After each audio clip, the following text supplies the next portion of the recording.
다 함께 기도드리심으로 하나님께 주일 예배 드리겠습니다. 생명의 하나님, 성령의 밝은 빛으로 인도하여 주셔서 세상의 악한 권세에 이기게 하옵소서.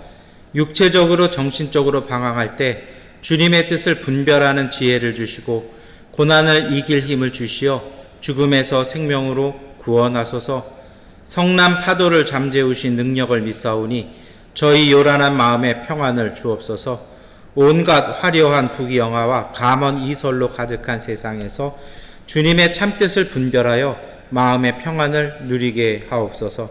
정의의 하나님, 더럽혀진 성전에 분노하시어 정결케 하신 것을 보오니 오늘 이 땅의 교회, 우리 교회를 새롭게 하여 주옵소서.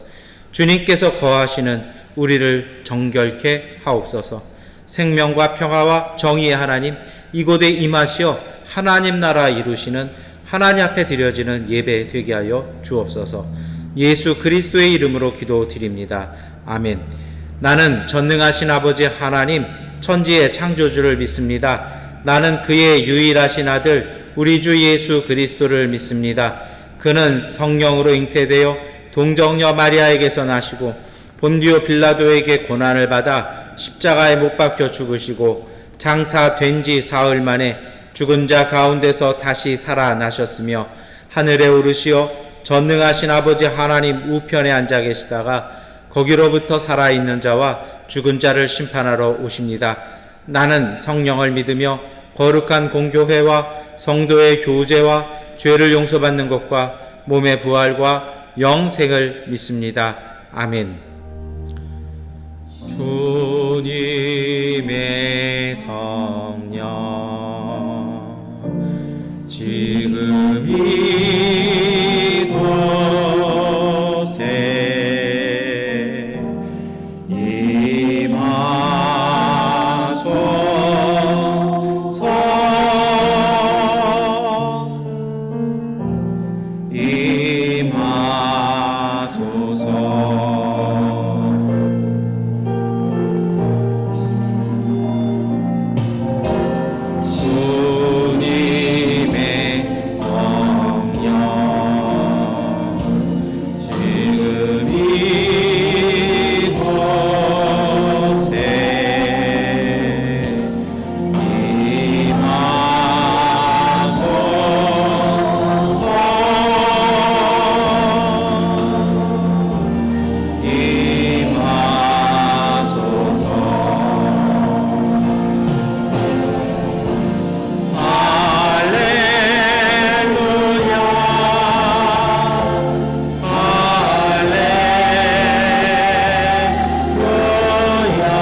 하나님께 기도드리시겠습니다.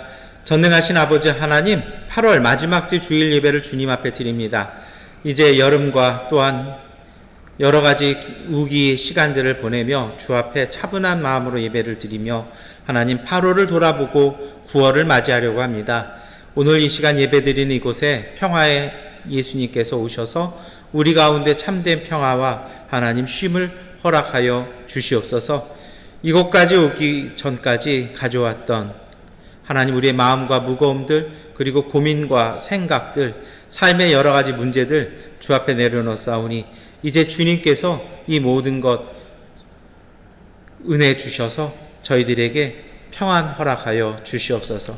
세상에서 어찌어찌하다 죄와 부족함, 더러움이 많이 묻었습니다. 이 시간 예배드리며 하나님의 은총을 바라보며 나아싸우니 예수 그리스도의 보혈을 통해 저희들에게 거룩하게 사하여 주시는 하나님의 은총, 사죄의 은혜 가운데 다시 새 힘 얻게 하여 주시옵소서. 하나님, 우리 마음속에 담대함을 주시고 지혜를 주시옵소서. 삶을 살아가면서 하나님 쫓기고 불안하고 경쟁하며 시기하며 온갖 탐욕 속에 살아가는 것이 아니라 하나님 주신 은혜와 이 예배의 은총 통해서 맑음과 깨끗함과 정결함 통해서 하나님의 은혜로 살아갈 수 있는 믿음의 가족들 되게 하여 주시옵소서. 우리가 살아가는 이 땅에 많은 혼란이 있고 아직도 코로나의 그 물결들이 넘실대고 있습니다. 아무것도 안 하는 정부와 하나님 여러 가지 일들 속에서 우리 스스로가 깨어있게 하여 주셔서 우리의 삶을 돌보아 우리 자신을 지키고 우리의 이웃을 돌볼 수 있는 그리스도인의 참 제자 되게 하여 주시옵소서. 하나님, 오늘 우리 마음속 가운데 또 우리의 믿음 속 가운데 하나님의 은총 사모하는 마음 주시고 하나님의 은혜 안에 우리의 주신 모든 삶들이 하나님의 선물임을 고백하며 모든 일들을 기쁜 마음으로 열어갈 수 있도록 주님 우리에게 힘 더하여 주시옵소서. 많이 부족하다고 느낄 때가 많습니다. 가진 것이 없을 때도 있습니다. 그러나 주님, 항상 우리를 돌보시며 일용할 양식 내려주시는 하나님의 은총에 힘입어 담대한 마음으로 일어서게 하여 주시고 주님의 말씀 따라 성령의 이끄심과 돌보심 따라 우리의 삶의 걸음들을 신실하게 걸어갈 수 있도록 은혜 더하여 주시옵소서. 이 땅의 어려운 이웃들, 가난한 이웃들, 하나님 그들의 아픔과 마음들을 주님이 아십니다.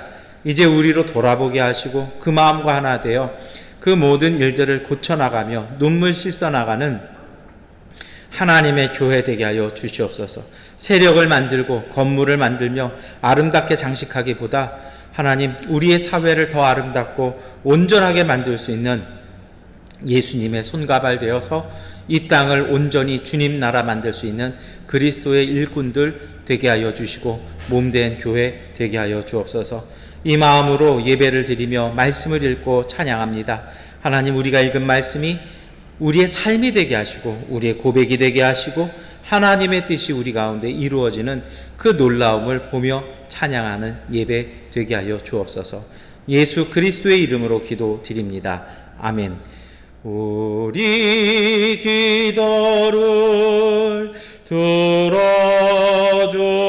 들어주소서. 간절히 비오니 우리 기도를 들어주소서. 응답해 주소서. 우리 기도를 들어주소서. 간절히 비오니 우리 기도를 들어주소서. 응답해 주소서. 아멘. 구약 성경 출애굽기 16장 1절부터 5절까지의 말씀을 세번역번 성경으로 봉독해 드리겠습니다. 이스라엘 자손의 온 회중이 엘림에서 떠나 엘림과 시내산 사이에 있는 신 광야에 이르렀다. 이집트 땅에서 나온 뒤 둘째 달 보름이 되던 날이다. 이스라엘 자손의 온 회중이 그 광야에서 모세와 아론을 원망하였다. 이스라엘 자손이 그들에게 항의하였다. 차라리 우리가 이집트 땅 거기 고기 가마 곁에 앉아 배불리 음식을 먹던 그때에 누가 우리를 주님의 손에 넘겨주어서 죽게 했더라면 더 좋을 뻔하였습니다.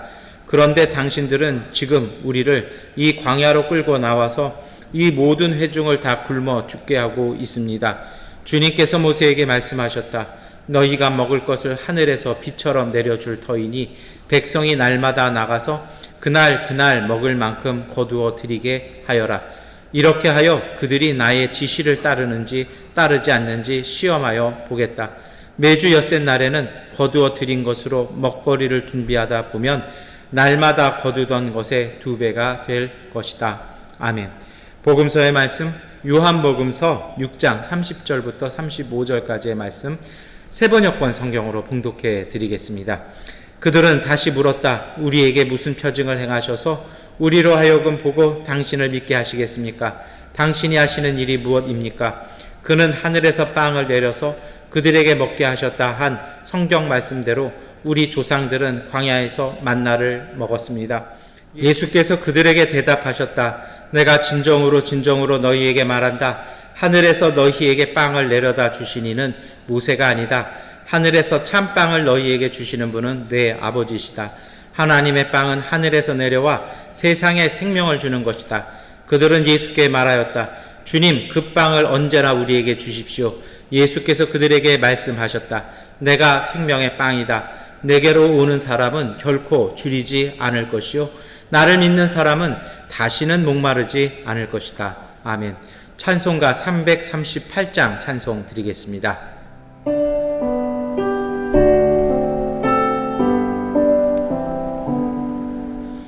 내 조를 가까이 하게 하는 십자가 짐 같은 고생이나 내 인생 소원은 늘 찬송하면서 주께 더 나아가기 원합니다. 내 고생하는 것 옌야곱이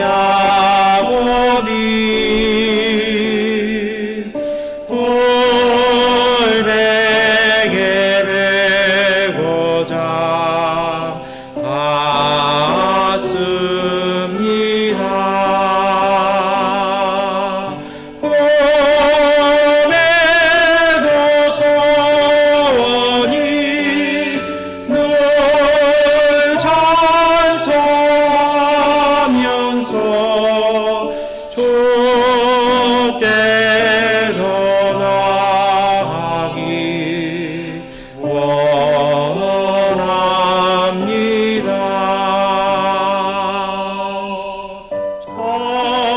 천성에 가는 길 험하여도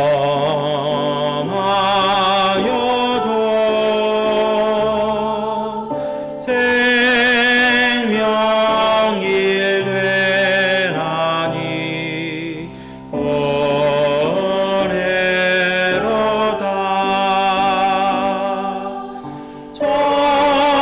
천산을 부르니 널 찬송하면서 주께 더 나아가기 원합니다.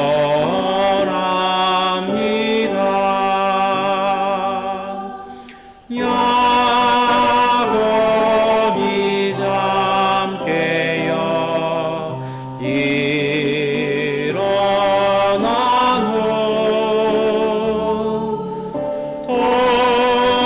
돌단을 쌓은 것 본받아서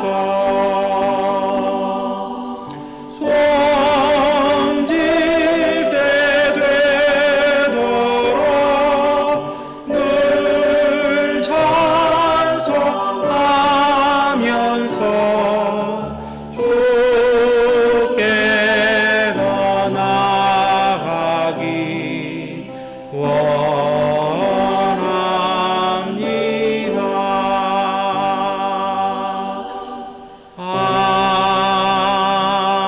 아멘. 서신서의 말씀 에베소서 4장 20절부터 24절까지의 말씀 세번역본으로 함께 읽겠습니다. 그러나 여러분은 그리스도를 그렇게 배우지는 않았습니다.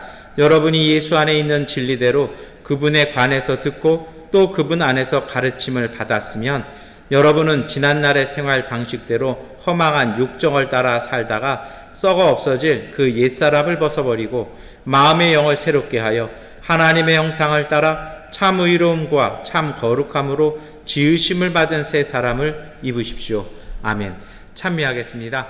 이 말씀 따라 사는 동안 지치지 않게 하시고 이 말씀 따라 사는 동안 주님 나라 임하소서.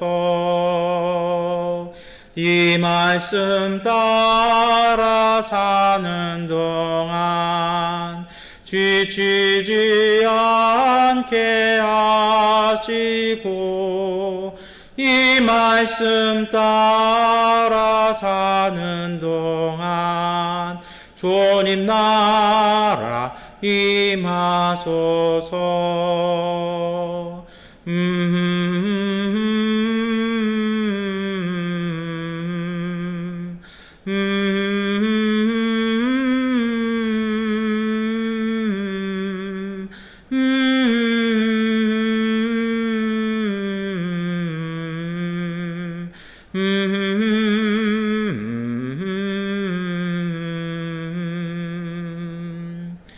아멘. 우리 교제 인사하시겠습니다. 하나님께서 우리와 함께 하십니다. 인사하시겠습니다. 하나님께서 우리와 함께 하십니다. 아멘. 오늘 우리가 구약 성경의 말씀, 출애굽기의 말씀 읽었는데요. 오늘 나오는 이야기는 노예에서 해방된 지 2달, 한 15일 그 정도 된 이후의 이야기입니다. 이스라엘 백성이 있는 곳 광야죠. 여러분, 오늘 우리도 살다 보면 광야를 경험하기도 합니다. 그리고 이스라엘이 그랬던 것처럼 하나님의 큰 은혜를 경험하기도 합니다. 그런데 이게 참 사는 게 그래요. 꼭 광야 같아요. 어떻게 되는 것이냐면 꼭 누군가를 원망하게 되는 것이 삶의 광야 자리고요. 은혜 다음에 오는 자리이기도 합니다. 이스라엘 백성은 2달 15일 만에 그들이 영웅이라고 일컬었을 그 모세와 아론 지도자들을 원망하기 시작합니다. 중요한 건 먹을 것 때문에 그게 시작됐다라는 것입니다. 그들의 원망은 이렇게 나옵니다. 출애굽기 16장 3절 말씀 함께 읽겠습니다. 이스라엘 자손이 그들에게 항의하였다. 차라리 우리가 이집트 땅 거기 고기 가막 곁에 앉아 배불리 음식을 먹던 때에 누가 우리를 주님의 손에 넘겨주어서 죽게 했더라면 더 좋을 뻔하였습니다. 그런데 당신들은 지금 우리를 이 광야로 끌고 나와서 이 모든 회중을 다 굶어 죽게 하고 있습니다. 아멘. 참 그렇잖아요. 이 말씀 읽어보셨습니다만 어거지가 있어요. 노예가 먹어봤자 얼마나 먹겠습니까? 차라리 하나님 손에 죽는 게 더 낫다. 그것뿐이 아니라 자기들 신나서 모세 따라서 나왔는데 이제는 바뀌었어요. 모세가 우리를 끌고 나갔다. 우린 나가기 싫었는데 억지로 끌려 나왔다라는 얘기요. 참 그래요. 사람이 살면 배부르면 박수 쳐주고요. 조금 아쉬우면 물어뜯는 게 세상 사람들인 것 같습니다. 그런데 단지 오늘 이 출애굽기의 이 말씀을 여기 이렇게 그냥 폄하해버리긴 좀 그런 부분이 있어요. 사실 그런 것도 있잖아요. 자유도 중요하고 땅 얻는 것도 중요한데 오늘 먹을 거리가 없다라면, 오늘 굶주린다라면, 오늘 내 자식들이 먹을지 못해서 배고파 죽겠다라고 그러면 이게 어떤 의미가 있을까요? 사실 이것이 부정할 수 없는 인간의 현실이고 우리도 같은 상황 아닌가라는 생각합니다. 배고픈 자유보다 굶지 않는 노예가 낫다. 이것이 이스라엘 백성들 출애굽한 지 2달 만에 결론이었습니다. 그런데 이렇게 얘기하는 사람도 있지만 이러한 것에 대해서 에리 프롬이라고요. 미국 학자죠. 저 개인적으로 굉장히 좋아하는 학자이기도 합니다. 이 학자가 1941년도에 독일 그 히틀러가 총리로 수상으로 당선되는 그 독일을 보고서는요, 이런 책을 썼습니다. 멋있는 말인데요. 자유로부터의 도피이다. 그러니까 자유에서 도망가 버렸다라는 거예요. 왜냐하면 1차 세계대전 이후에 독일 국민들이 패전한 그 교훈을 가지고 정말 잘못된 역사를 되풀이지 않기 위해서 모든 지성과 모든 걸 다해서요, 정말 뛰어난 법을 만들었어요. 그래서 이것을 이제 바이마르 법이라고 헌법이라고 얘기하는데 지금 뭐 각국의 나라들의 헌법이 사실은 이 바이마르 헌법에 영향을 다 받을 정도입니다. 그 헌법에 기초해서 국가를 세웠습니다. 그것이 바이마르 공화국입니다. 한국인 분들 잘 모르시는 얘기죠. 그런데 아무래도 이렇게 하다 보니까 국가를 하나씩 법에 맞춰서 정의 그리고 뭐 자유 이런 정책에 맞춰서 하다 보니까 좀 불만이 있었던 것 같아요. 또 이게 공황이 왔잖아요. 전 세계적으로. 그러니까 그들 중에 그 히틀러가 등장해서 빵과 일자리를 주겠다 하자 이제 하일 히틀러를 외치면서요. 바이마르 공화국을 걷어차고 제3제국을 만들어 버립니다. 그래서 에릭 프롬은 미국에서 이걸 지켜보면서 광야 이스라엘의 원망과 동일한 선택을 독일이 했다. 그래서 그것이 자유로부터의 도피, 빵을 위해서 자유를 걷어찼다. 그런 이야기로 책을 쓴 것입니다. 사실 그런 수도 있을 것 같아요. 그런데 반면에 또 어떤 얘기도 있냐면 지성사에서는 자유가 아니면 죽음을 달라 이야기하는 사람들도 있었습니다. 그런데 이 이야기들이 사실은 오늘의 굶주림 속에서는 어떤 의미가 있을까요? 여러분, 그래서 오늘 이 말씀 우리가 잘 묵상하기 위해서는 빵과 자유의 이 관계를 잘 생각해 보지 않으면 안 됩니다. 어떤 게 먼저일까요? 양자택일의 문제는 아닌 것 같아요. 노예할래, 빵 먹을래, 이건 아니잖아요. 사람 삶이 그게 아니잖아요. 그렇다고 해서 또 이 빵 없는 자유는 약해서 쉽게 무너져 내리는 게 우리가 역사에서 간간히 경험하게 되는 문제이기도 합니다. 그리고 사실 또 그래요. 이 자유 없는 빵은요, 인간의 삶을 불행하게 합니다. 그래서 사실은 출애굽 그 광야 40년의 여정은요, 이 자유와 빵의 문제를 어떻게 조화롭게 이룰 것이냐라는 것을 고민하며 삶으로 깨달아가는 그 길이었다라고 볼 수도 있습니다. 빵 없는 자유, 자유 없는 빵, 이 문제를 어떻게 극복할 거냐? 이것이 사회학자들이 바라보는 출애굽기의 내용이기도 합니다. 오늘 복음서에도 사람들이 와서 예수님에게 빵 갖고 시비를 겁니다. 오병이어도 베푸셨는데 모세는 우리에게 만나와 메추라기 내려주었는데 선생님은 우리에게 무엇으로 하늘 양식을 증명해 보일 것이냐라는 것이 복음서의 말씀이었고, 예수님, 갈릴리 예수님이 맞닥뜨렸던 군중들의 요구이기도 했습니다. 사실 그렇습니다. 뭐 지금 말씀을 드렸습니다만 빵과 자유는 갈등을 갖고 오게 됩니다. 그런데 이 두 가지를, 이 갈등을 해소하는 유일한 것은요, 광야의 은총입니다. 출애굽 이스라엘은 40년간 이것을 체험하고 이것이 믿음이 되고 이것이 신앙이 되어서 그들은 가나안 땅에 비로소 들어갈 수 있었다라는 것입니다. 하나님은 그 배고픔 현실 속에 배고픈 자유를 고통하는 그 아픔 속에 아침에는 만나를 주시고 저녁에는 메추라기를 내려주셔서 그들의 식사를 해결해 주셨습니다. 이것이 오늘 우리가 고백하는 일용할 양식이라는 것이죠. 출애굽기 16장 8절을 쭉 읽어보면 하나님께서 베푸시는 식사들이 나옵니다. 하나님은요, 자유를 주셨으면 하나님께서는 일용할 양식도 주신다라는 것입니다. 하나님의 은총 아래 자유를 누리는 사람은, 그런 사람들에게 하나님은요, 일용할 양식도 함께 주신다는 걸 믿으시기를 축원합니다. 메추라기와 만나, 이걸 어떻게 볼까요? 어떤 분들은 이것을 기적이라고 얘기하고요, 어떤 학자들은 이것을 자연현상이라고도 얘기를 합니다. 왜 그러냐면요, 예전에도 한번 말씀을 드렸는데 이 시나이 반도, 이 출애굽 그 현장에서는 이것이 실질적인 자연현상이라는 겁니다. 메추라기가 계절 철새입니다. 그래서 지중해 건너서 뭐 유럽으로 아시아로 왔다 갔다 하는 새죠. 그런데 이제 지중해 건너서 도달하면 거기가 시나이 반도, 시나이 광야거든요.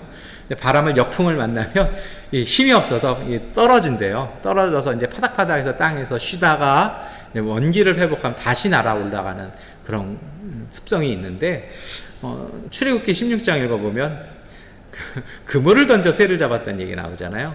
이게 바로 그런 상태에서 잡혔다라는 겁니다. 그리고 만나라는 게, 이게 만노아, 이게 뭐냐라는 건데요. 이게 갔더니 학자들이 봤더니 비슷한 게 있더라는 거예요. 만이라고 부르는데 이게 뭐냐라는 뜻이죠. 사막에서 자라는 관목, 식물의 이 분비물, 이게 뭔가 되게 뚝뚝뚝 떨어지는 그런 거래요. 그런데 이것이 새벽에 그 온도가 좀 떨어지잖아요. 그러면 땅에서 딱 떨어져서 이게 굳어진대요. 근데 온도가 높아지면 이게 다시 흐물흐물하고 상해버린다라는 거죠.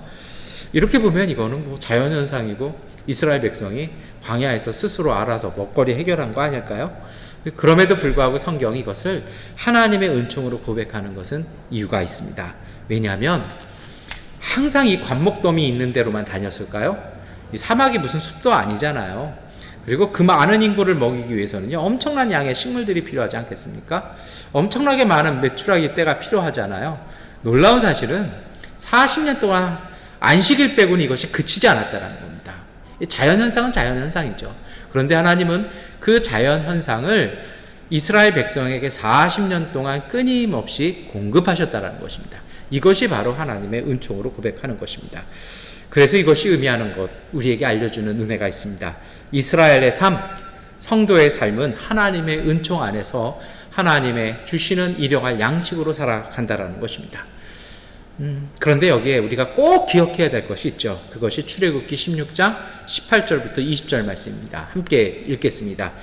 오멜로 되어보면 많이 거둔 사람도 남지 않고 적게 거둔 사람도 모자라지 않았다. 그들은 제각기 먹을 만큼씩 거두어 드린 것이다. 그런데 어떤 사람들은 모세의 말을 듣지 않고 아침까지 그것을 남겨두었다. 그랬더니 남겨둔 것에서는 벌레가 생기고 악취가 풍겼다. 모세가 그들에게 몹시 화를 내었다. 아멘. 이 무슨 뜻일까요? 하나님이 주신 양식은 일용할 것 충분하다는 겁니다. 근데 사람이 그렇지 않잖아요. 뭔가 좀 쌓아둬야 넉넉하고 마음이 편하잖아요. 이게 사실은 믿음 없습니다. 이 대목에서 저도 좀 가슴을 치며 회개하게 되는데요. 여러분, 하나님이 양식 주십니다. 그렇다면 이제 그 양식을 받을 마음, 그 믿음의 자세로 살아야 한다는 것이죠. 탐욕은요, 쌓아두는 것은 부패하고 썩기 마련입니다. 신앙의 삶은 쌓아두는 탐욕이 아니라 그것을 온전히 잘 사용하고 잘 흘러보낼 수 있는 은혜와 믿음이 신앙의 삶입니다. 이것이 출애굽기에 나오는 이스라엘 백성의 자유와 이 빵의 문제를 해결하는 방법이었습니다. 앞서도 말씀을 드렸습니다만 우리가 읽었던 복음서에도 이 빵의 문제가 다시 등장합니다. 요한복음에 나오죠. 예수님께서는 이 오병이어를 베푸셨습니다. 그러고 보면 만나와 오병이어 뭔가 좀 맞는 게 있죠. 모세와 예수님 뭐가 좀 이렇게 대칭되는 게 있습니다. 그러면서 요한복음은 예수님께서는 모세보다 더 뛰어나신 하나님의 아들 그리스도시라고 고백을 합니다. 모세의 만나는 육체의 생명을 위한 것이었다라는 것입니다. 그러나 예수님께서는 세상에 생명을 주는 양식을 주신다라는 것입니다. 여러분, 이미 하나님이 우리에게 일용할 양식을 주십니다. 그런데 우리가 예수님을 통해서 복음의 삶을 사는 것은 우리에게 생명을 주는 양식이 곧 복음이라는 것입니다. 이것이 요한복음 6장 58절입니다. 이것은 하늘에서 내려온 빵이다. 이것은 너희의 조상이 먹고서도 죽은 그런 것과는 같지 아니하다. 이 빵을 먹는 사람은 영원히 살 것이다. 여러분, 만나는 불필요하고 복음만이 중요하다, 이런 뜻일까요? 절대 그런 뜻은 아닙니다. 배고픔을 위해서 빵을 먹는 것만으로 영원히 배부른 것은 아니라는 것입니다. 사람이 그렇잖아요. 빵 먹고 나면 뭐 하고 싶고 점점 생기잖아요. 또 다시 배고파지잖아요. 그런데요, 이 생명을 주시는 하나님의 양식은, 하나님이 내려주시는 양식은 결국은 뭐예요? 하나님의 양식은 생명이라는 겁니다. 이 생명은 근원적인 배고픔을 종식시킨다는 것입니다. 여러분, 오늘 요한복음의 이 고백이요, 생명의 양식, 생명의 빵은 예수 그리스도라는 이 고백은요, 사실 좀 특수성이 있습니다. 요한복음은 다른 복음서들과 좀 많이 다릅니다. 다른 복음서에는 성만찬이 나와요. 성찬이 나오죠. 우리도 다음 주에 성찬 예배를 드릴 건데요. 요한복음은 성찬식이 없어요. 성찬 예전에 대한 고백이 없습니다. 대신에 그 성찬 예전 대신에 오늘 이 요한복음의 이 말씀을 통해서 성찬 예식을 진행합니다. 그래서 그것이 요한복음 6장에도 나옵니다. 요한복음 6장 55절 56절 말씀인데요. 함께 읽겠습니다. 내 살은 참 양식이요 내 피는 참 음료이다. 내 살을 먹고 내 피를 마시는 사람은 내 안에 있고 나도 그 사람 안에 있다. 아멘. 여러분, 그리스도의 살과 피를 먹고 마신다는 것이요, 예수님이 주시는 떡을 먹는다라는 것은요, 예수님께서 우리 안에 임재하셔서 동행하신다라는 것을 고백합니다. 이것은 예수 그리스도와 함께한다는 믿음으로 살아가겠다라는 고백이기도 합니다. 그러나 여기에서 꼭 기억하셔야 될 것이 있습니다. 우리가 예수님 된다라는 건 아닙니다. 우리가 그리스도처럼 된다라는 건 아닙니다. 뭐가 좀 헉하지 않으십니까? 왜요? 오늘 우리는 아직도 죄인이고 아직도 부족합니다. 그래서 사도 바울은 에베소서를 통해서 이것을 다시 한번 일깨우기 시작합니다. 그러면 우리가 어떻게 해야겠냐라는 거죠. 하나님이 주시는 일용할 양식을 먹으며 그 속에 영원한 생명 주시는 그리스도의 복음을, 그리스도의 말씀, 그리스도의 생명을 받는 사람들이라면, 성찬을 받은 사람이라면, 예수 그리스도의 임재를 경험한 사람이라면 어떻게 해야겠냐라는 겁니다. 그것이 바로 양식을 먹었다라면 옛 모습을 버려야 한다는 것입니다. 이것이 에베소서 4장 21절, 24절 말씀인데 다시 한번 함께 읽겠습니다. 여러분이 예수 안에 있는 진리대로 그분에 관해서 듣고 또 그분 안에서 가르침을 받았으면 여러분은 지난날의 생활 방식대로 허망한 욕정을 따라 살다가 썩어 없어질 그 옛사람을 벗어버리고 마음의 영을 새롭게 하여 하나님의 형상을 따라 참 의로움과 참 거룩함으로 지으심을 받은 새 사람을 입으십시오. 무슨 뜻이에요? 그리스도의 양식, 그리스도의 생명 받았다라면 새 사람으로 변하라는 것입니다. 근데 여러분, 제가 요한복음 말씀드리면서 우리가 그리스도가 되는 건 아니라고 말씀을 드렸잖아요. 어떻게 이해할까요? 옛사람을 버리고 새 사람이 된다는 것, 어떤 의미가 있을까요? 이것을 사실 우리 신앙의 역사에서는 중생이라고 얘기합니다. 본어게인이라고 얘기를 하죠. 이걸 굉장히 강조하는 교단이 침례교이기도 하고요. 순복음은 이것이 이렇게 본어게인 되는 건 성령으로 말미암는 것이니까 이것을 위해서는 성령에 초점을 둬야 된다는 것이 이제 순복음, 제가 속한 교단에서의 고백이기도 합니다. 근데 사실 이 본어게인, 이 중생은요, 성령 충만한 건 이 변혁을 이야기하는 겁니다. 이 새롭게 변화라는 거죠. 그리스도인은요, 예수 그리스도와 함께 변화되어 가는 사람들이라는 것입니다. 성령 충만하다라는 것은요, 뭐 방언하고 예언하고 다 좋아요. 그런데 성령 충만하다는 얘기는 성령을 통해서 새롭게 변화되는 사람들이라는 것입니다. 끝없이 새롭게 낡아진 것을 뜯어 고치면서 새롭게 변하는 사람들, 그리스도를 닮아가는 사람들이라는 뜻입니다. 뭔가 좀 그런 게 있지 않습니까? 여러분, 어제와 오늘 우리의 모습이 어떨까요? 이것을 통해서 오늘 우리는요, 우리가 성령 충만한지, 우리가 중생한 삶, 본어게인한 삶을 회심하는 삶을 살고 있는지 우리는 돌아볼 수 있습니다. 신앙생활은 변해야 됩니다. 변하지 않으면 뭔가 문제가 있는 거예요. 모든 생명은 자라고 성장하고 성숙되어 가잖아요. 단순히 노화되어지고 나이만 들어가는 것, 이거는 아닐 것 같습니다. 중생한 그리스도인의 모습은 어떤 것일까요? 이런 얘기하는 건 주로 이제 좀 보수적인 교단에서 이런 얘기를 해요.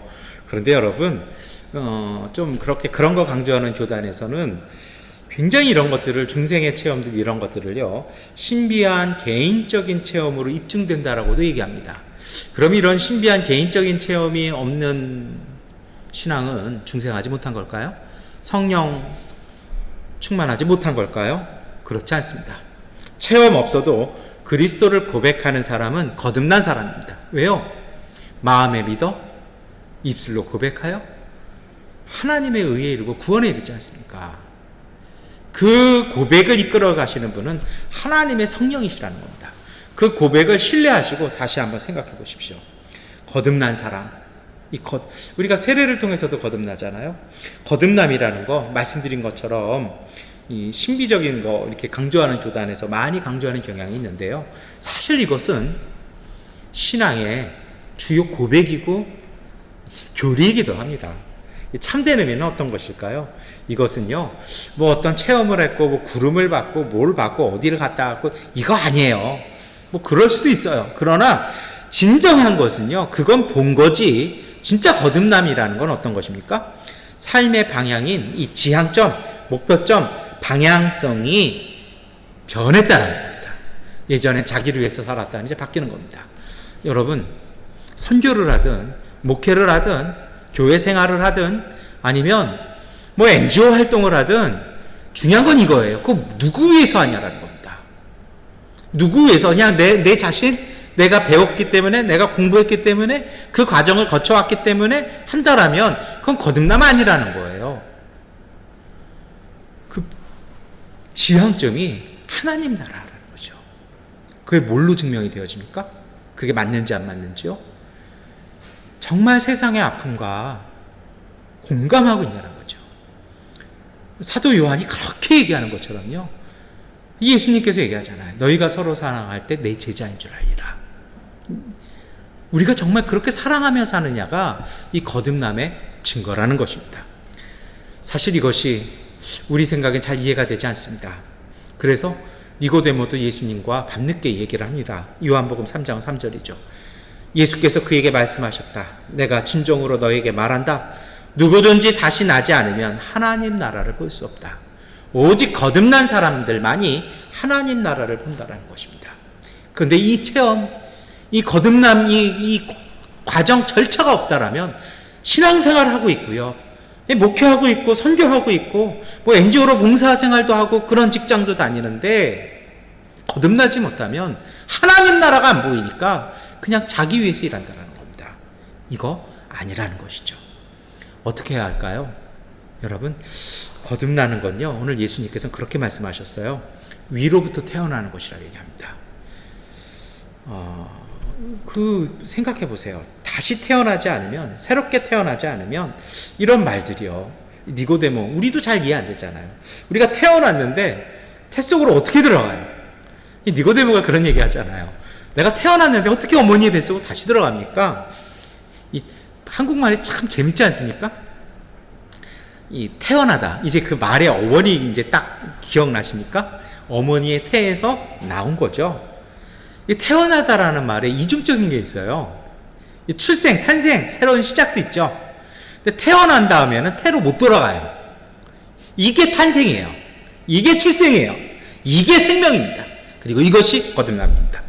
어머니의 태에서 나오면 다시 과거로 못 돌아가는 것처럼 거듭남, 태어남이란 다시 과거로 돌아가는 삶이 아니라는 겁니다. 이제 바뀌었어요. 이제는 걸어가는 길이 바뀌어서 다시 그 길을 안 간다라는 것입니다. 새롭게 태어난다라는 것, 거듭난 것이라는 것은 과거와의 단절을 전제하는 것입니다. 우리가 거듭났다라는 것은요, 내 삶이 변화되는 것을 얘기합니다. 옛 생활, 익숙한 것으로부터의 단절되는 고통을 경험해야 태어나는 것입니다. 그래서 아브라함도 본토 친척 아비집을 떠나서 하나님 지시한 땅으로 간 것이고요. 오늘 이스라엘 백성도 이제 이집트에서 나왔다라면 노예 생활에 그 있었던 일들 잊어버리고요. 하나님의 백성답게 살아야 한다는 것입니다. 그 고통, 그 변화의 과정들 통해서 성숙하게 변화되어지는 것입니다. 이것은 새로운 정체성으로 살아가는 것을 말합니다.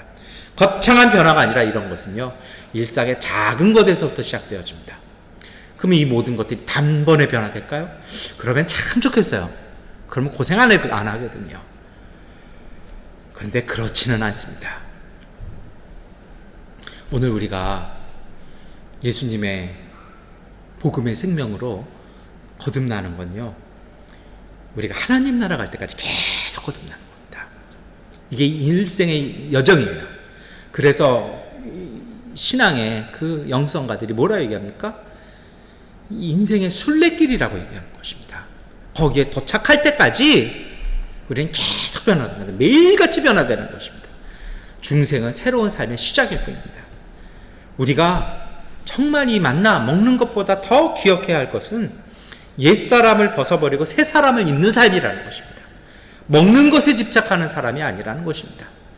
정말 하나님 주신 일용할 양식을 먹고 우리가 신앙생활을 하면서요, 옛사람을 벗어버리고 새롭게 살려는 이 변화와 이 바뀜과 이 성숙과 이 성장을 통해서만이 빵과 자유의 문제는 해결될 수 있다라는 것입니다. 오늘 예수님께서는 이 말씀하시면서 벗다와 있다라는 말을 사용해서 설명해 나가십니다. 이 벗다 있다, 이거 다 옷이잖아요. 무슨 얘기예요? 몸은 그대로입니다. 그렇잖아요. 그래서 제가 우리가 그리스도는 아니라고 말씀드린 건데요, 옷이 바뀐다는 것입니다. 성찬에 참여하지만 우리가 본질적으로 바뀌지는 않아요. 다만 하나님께서 우리를 의롭다고 인정해 주시는 거라고. 그러니 새로 탕감해 주셨으니 새로 시작하라는 것입니다. 사실 이것 때문에 교회 안에도 문제 많은 사람들도 있고요. 문제도 존재합니다. 그런데 주목할 것은 그것이 아니라는 것이죠. 에베소서 4장 24절에 보면 함께 읽겠습니다. 하나님의 형상 따라 참 의로움과 참 거룩함으로 지으심을 받은 새 사람을 입으십시오. 우리 위에 덧입혀 주시는 새 사람을 입으라는 것입니다. 이것이 바로 갈라디아서 2장 20절의 말씀입니다. 나는 그리스도와 함께 십자가에 못 박혔습니다. 이제 살고 있는 것은 내가 아닙니다. 그리스도께서 내 안에 살고 계십니다. 내가 지금 육신 안에 살고 있는 삶은 나를 사랑하셔서 나를 위하여 자기 몸을 내어주신 하나님의 아들을 믿는 믿음 안에서 살아가는 것입니다. 삶이 바뀐 거죠. 이제는 우리를 살리신 그리스도 안에 살아가는, 내가 그리스도 안에 있는 믿음으로 살아가는 삶, 이것이 바로 새 사람을 입는 것입니다. 내 마음대로 살아가는 것이 아니라 예수님의 마음으로 사는 것입니다. 다시 말하면 성령의 선물들로 이루어지는 삶을 살아가는 것입니다. 이것은요, 전적으로 성령께서 하시는 일입니다. 그래서 베드로전서 1장 23절에 여러분은 다시 태어났습니다. 그것은 썩을 씨로 된 것이 아니라 썩지 않을 씨, 곧 살아계시고 영원하신 하나님의 말씀으로 그렇게 되었습니다라고 고백하는 것입니다. 그래서 여러분, 제가 참 개인적으로 존경하는 분인데요. 이 토마스 머튼 칠증산이라는 책으로 유명한 분이죠. 이분이 이런 가르침을 제자들에게 한 적이 있습니다. 여러분, 영적인 삶을 살기 전에 삶을 살아야 합니다. 참된 진정한 삶의 모습이 되지 않으면 영적인 삶은 안 된다라는 것입니다. 참된 기독교 영성에 대한 교훈이기도 합니다. 믿음과 영성은요, 일상과 분리된다라는 착각을 지적하고 있는 것입니다. 영성과 믿음은 우리가 살아가는 이 현실을 참되게 사는 것입니다. 출애굽하고 배고파요. 광야에서 먹을 걸 못 구했어요. 모세도 똑같이 굶었어요. 똑같이 목말라 합니다. 똑같이 무섭습니다. 노예로 그것을 원망하는 삶이 있다라면요, 하나님의 종으로 하나님을 바라보고 중보하며 기도하는 모습으로 그 배고픔에서 양식을 내리게 하는 기도의 삶을 살아가는 사람들도 있다는 것입니다. 이제 우리가 이 삶을 입어야 한다는 것입니다. 그러한 삶을 살아가는 사람들이 젖과 꿀이 흐르는 땅, 약속의 땅에 들어갈 자격이 있는 사람들이라는 것입니다. 바로 이런 사람들이 하늘 양식을 먹고 사는 사람들이죠. 쩔쩔 굶으며 하늘만 바라보는 사람들을 말할까요? 배고픔 때문에 신앙을 포기하고 내려놓고 뒤돌아서는 일주일에 한 절반은, 아니 일주일에 한 6일은 내려놨다가 주일에만 신앙을 선택하는 사람들을 말하는 것일까요? 그렇지 않습니다. 하늘의 양식으로 살아가는 사람들이란 평범한 일상에서 거룩한 변화를 추구하는 삶입니다. 말씀드린 것처럼 배고픔, 문제, 물질의 문제 속에서 하나님의 자녀로서, 그리스도의 사람으로서 그리스도 안에서 새 옷을 입은 사람답게 그렇게 살아가는 것입니다. 먹기는 먹되 배고프기는 배고픈데 배고픔 너머를 살아가는 것입니다.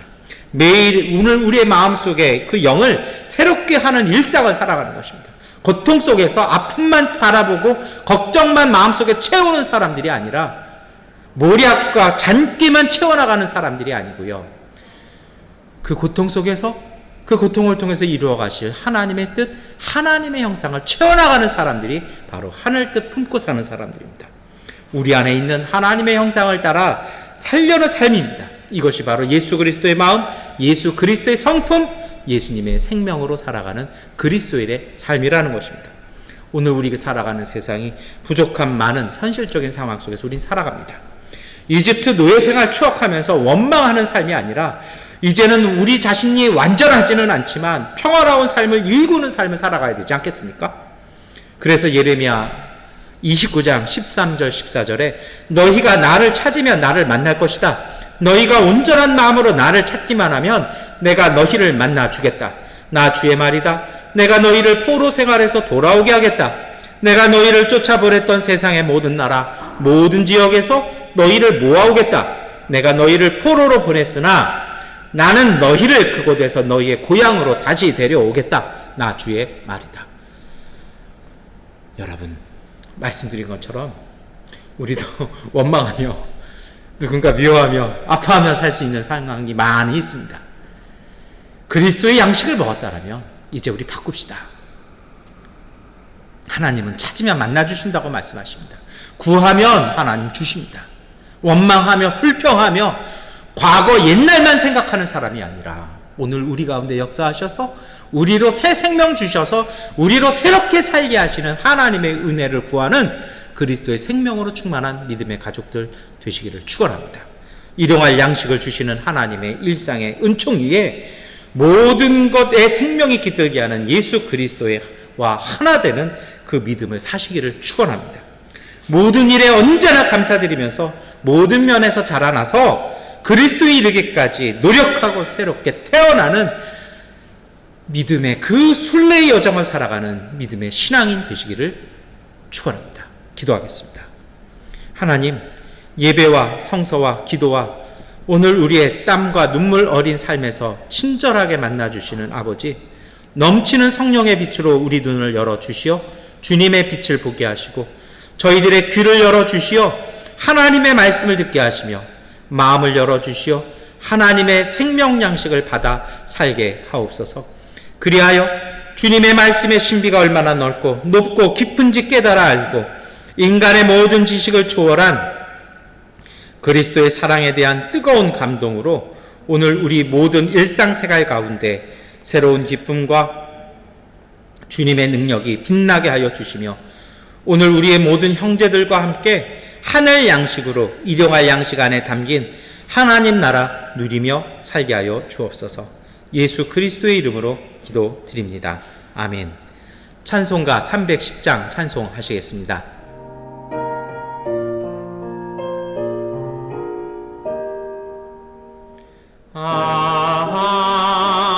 하나님의 은혜로 있을 데 없는 자 왜 도서하여 주는지 난 알 수 없도다. 내가 믿고 또 의지함은 내 모든 형편 아시는 주님 늘 보호해 주실 것을 나는 확실히 하네. 내게 굳센 믿음과 또 복음 주셔서 내 마음이 항상 편한지 난 알 수 없도다.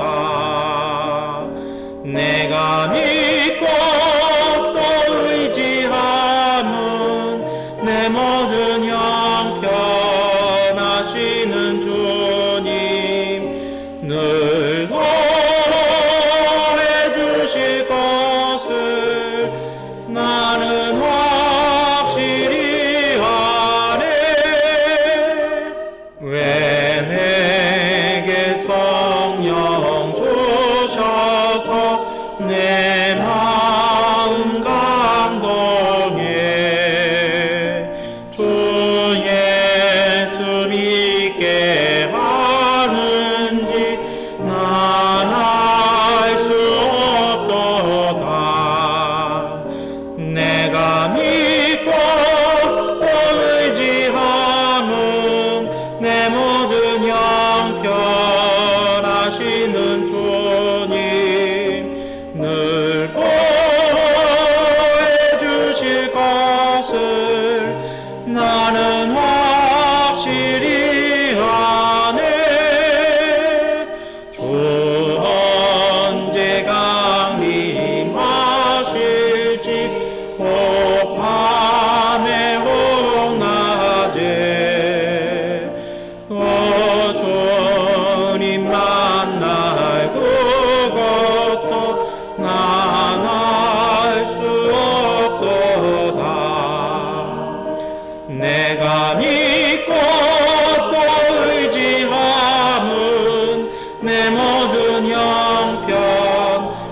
하시는 주님 늘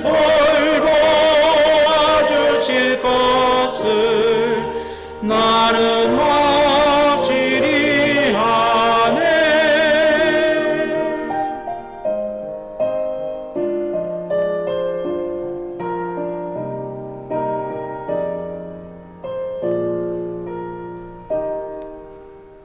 교회 소식 말씀드리겠습니다. 우리 다음 주일 예배는 9월 성찬주일 예배로 드리겠습니다. 코로나가 양곤에서도 많이 확산되고 있는데요. 우리 특별히 한국 교민들 통해서 이렇게 좀 감염이 되고 있는 것 같습니다. 스스로를 잘 지켜고 또 이웃을 배려함으로 우리 함께 생명을 이렇게 잘 돌보는 그러한 건강한 삶 되시기를 바랍니다. 다 함께 주기도문송 찬송 드리겠습니다.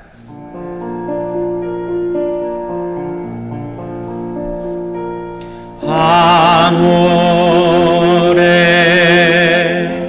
계신 아버지 이름 거룩하사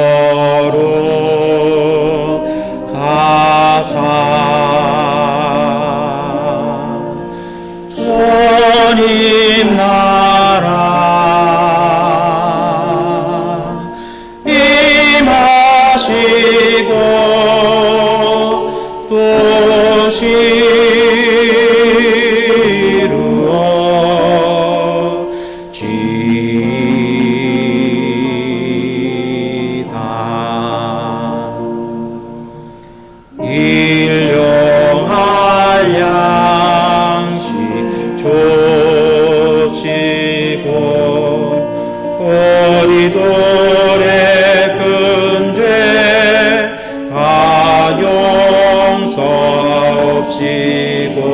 또 시험에 들게 마시고 악에서 구원하소서. 대개 주의 나라 주의 권세 주의 영광 영원히